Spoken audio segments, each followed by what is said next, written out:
I'd like to give an update and revision on my best pot of coffee video. I've decided to change up that recipe.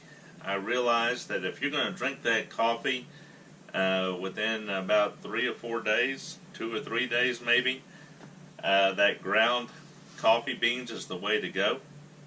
But if you're going to keep it for a week, like I do, then ground coffee is probably not the way to go, because you eventually start getting the bitterness out of those grounds. Now, I've tried something different, and I like this a lot better, and I think some of my folks that come by and visit me, they like it better too. It's a much smoother cup of coffee, and that is still keep the coffee up to about right here, which in this coffee pot is 1.5 gallons. So that's about, 6 quarts of water. And I use whole coffee beans now.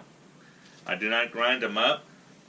I use 3 cups of coffee beans, so that's about 1 cup of coffee beans per 2 quarts of water, or 1/2 gallon. And I just pour them right in.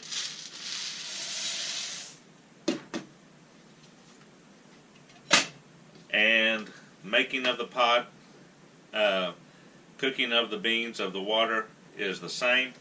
I don't want it to boil.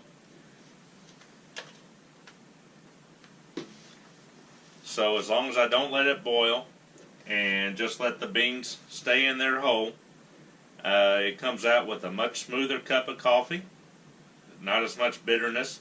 The grounds weren't bitter in the previous method if you drank it within the first couple of days or so, but after that they start to release more of the bitterness. With the whole bean method, it's a lot smoother all the way through the week. I like to make 1 pot, and it lasts me for a week or so. Try the whole bean method instead. Again, it's about 1 cup of beans to 2 quarts of water, and that seems to make a pretty good pot. Thank you.